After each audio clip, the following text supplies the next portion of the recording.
من ذا الذي يقرض الله قرضا حسنا فيضاعفه له أضعافا كثيرة والله يقبض ويبسط وإليه ترجعون.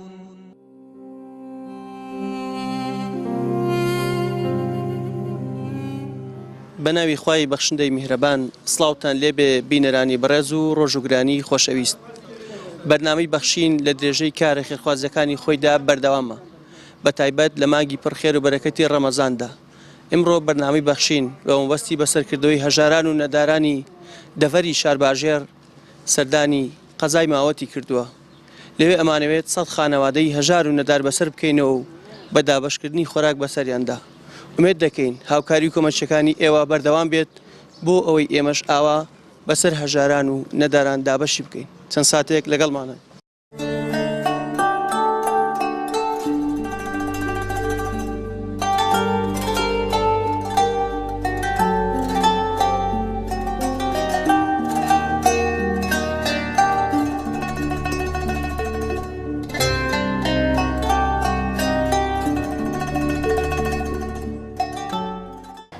بەخێراتنی بەرنامەی بەخشینەکەین.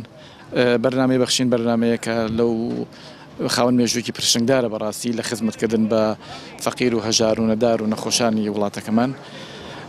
من وەکو قایمقامی قەزای ماوەت بەڕاستی ئەم قەیرانە دایرەیە کاریگەری گەورەی خستوتە سەر ئەم ناوچەی ئێمە. هەژاری بە شێوەیەکی بەربڵاو گەورە بووە، زۆر بڵاو بۆتەوانێ. من وەکو خۆمێکێک بوو لەشێک لەو جیهاتانەی کەوا چوومە لایەن بۆی کەوا بەشێک لە ئیشوکاریان بێن نەماوەت بەرنامەی بەخشین بوو سپاسیانەکەم بەدەمانەوە هاتن.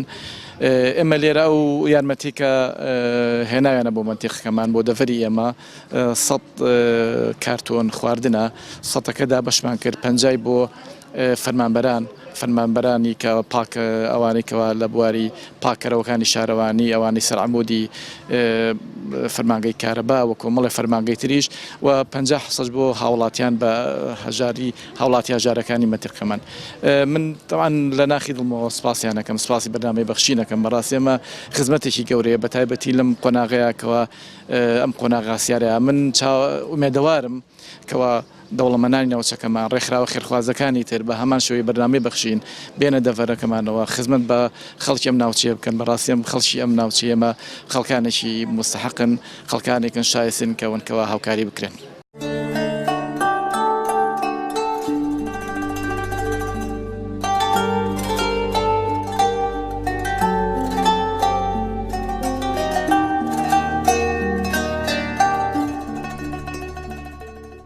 پێشکی بە خێراتتان دەکەین، بە خێراتنی خێرخوازان دەکەین بۆ ئەم هاتنەتان کەوا لەم مانجی ڕەمەزانی هاتوون یارمەتی فەقیران دەدەن، هاوکاریان دەبن. ئێمە زۆر سوپاسان دەکەین. بەڕاستی جێگای ڕێزە خەڵک ئەمڕۆ فەقیرە، کەم دەرامەتە لەبەرەوەی کە ئێوە هاتوون بەهانای خەڵکەوە بۆ هەموو قەزاکان و گوندەکان. ئێمە بە خێراتنی ئێوە دەکەین، زۆر سوپاسان دەکەین. بەڕاستی جێگای شانازیە بۆ خەڵک فەقری پێوە دەکەین کە ئێوە ئاوا بە هاوکاری خەڵکەوە دێن. بەخشین خێرخوازانی خۆشەویست لە ڕێگەی ئەم ژمارە تەلەفۆنانەوە دەتوانن پەیوەندیمان پێوە بکەن و ببەخشن تا بەخشین بەردەوام بێ. بەخشین 0770 961 13 13 0770 961 35 0750 723 25 55. یاخوا بەخێر بن سەر چاو خوا هەر بۆ ئێمەتان بێڵیتەوە.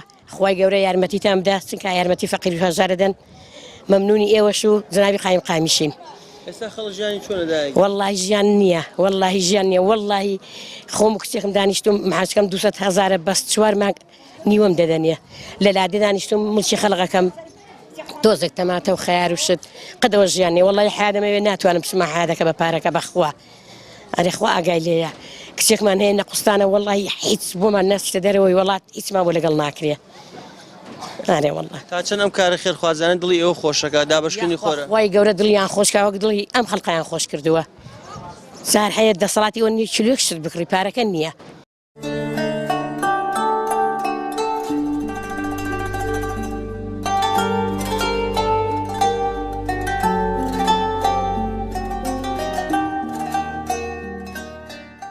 سپاسی ئەو خێرخوازەیەکم و زۆر زۆر مەمنونی بە هاوکاریەکە کردوینی تا چەند خەڵک ئەمڕۆ پێویستی بە هاوکاری ئەڵڵا خەڵک زۆر فەقیرە زۆر زۆر مەمنونی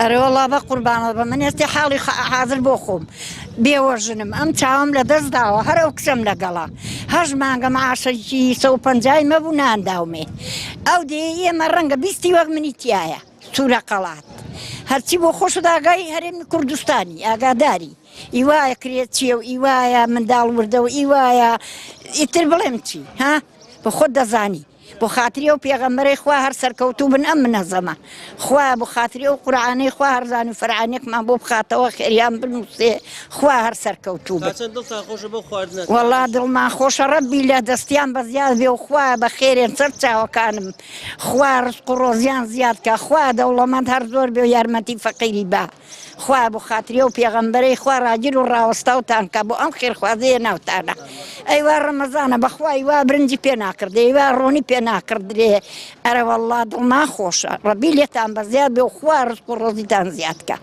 خوا تەمەن درێژتان کە خوا سەرکەوتووتان کە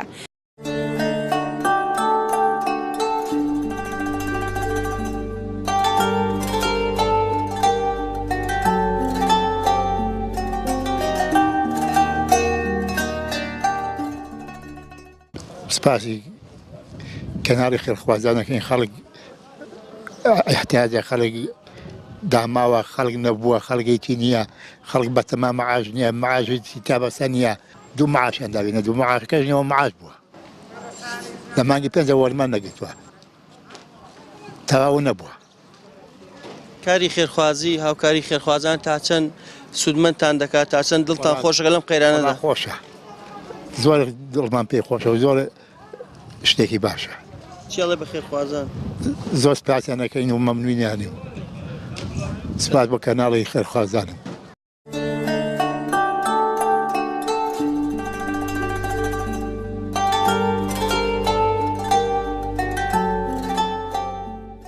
بێوەی بنیاخوا زۆر مەمنونم بەخوا ئەوەندە دەستکرد و نەدارا بووین بەخوا کوڕم لەو خوارەیە هەر داوامی هەیە ئەمجارە کونێ بۆ خۆم 6 مانگە بەخوا موچەند بۆ نەهاتەوە موچەی پیاوەکەمە بۆ خۆم دەستم نەقوستان زۆر مەمنونم هەتا ئەو ڕۆژەی دەمرم بە قوربانیان بم دەستەکانیان خۆش بێ بێوەی بنیاخوا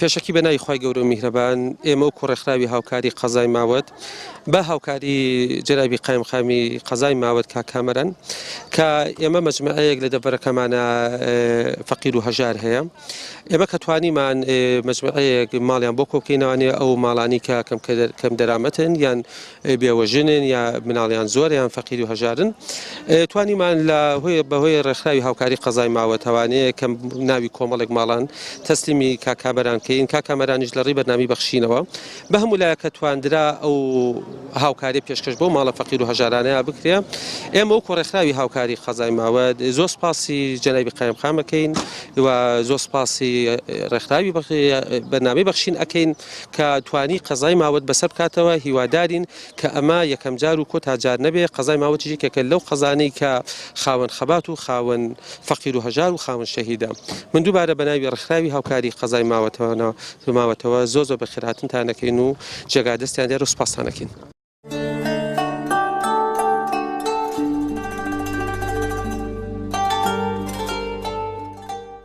بسم الله الرحمن الرحیم سپاسی خی گەورەکەین کە ئەم ڕۆژتوانیمان بەشێکی تر لە پرۆژەکانی مانگی ڕەمەزانی ئەم ساڵ جێبەجێ بکەین کە دابشکردنی خۆراک بوو بەسەر 100 خانەوادەی هەژاری ناوچەی شارۆچکەی ماوەتە بە خۆشحاڵی و ئەمڕۆ هاتینە شارۆچکەی ماوەت لە بینای قایمقامەتی قەزاکە توانیمان ئەو 100 خانەوادەی بەسەر بکەینەوە و یارمەتی خواردنی و خۆراکیان بێنێ بۆ مانگی ڕەمەزانی پیرۆز و دوعای خێرەکەین بۆ دەوڵەمەندان و بۆ دەستدارانی وڵاتەکەمان ئینشاءڵڵا کە زیاتر و زۆر دەستگیرۆیی بەرنامەکەی ئێمە بکەن هەتا ئێمەش بتوانین لە هەموو شار و شارۆچکەیەکە پرۆژەیەک بکەین کەوا جێگەی دڵخۆشی خەڵک بێ و لە ڕۆژی قیامەتە ئینشاءڵڵا ئەو کار و کردوانەی کە ئەوان لە دنیاە کردویانە بە نیەتێکی پاکەوە بۆ خوای پەروەردگاریان کردووە، خوای پەروەردگار لە نامەی عەمەلی ساڵحە بۆیان بنووسێ و پاداشیان باتەوە بە چەند قات ئینشاءڵڵا.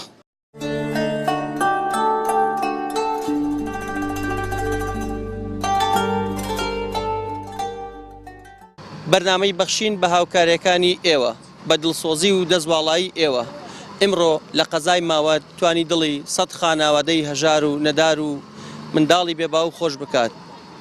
هەر هاوکاریەکانی ئێوەیە ئەتوانی دەستی ئێمە کراوە بکات و شار بە شار و دێ بە دێ بگەڕین بۆ دڵخۆشکردنی هەژاران و نەداران و منداڵانی بێباوک.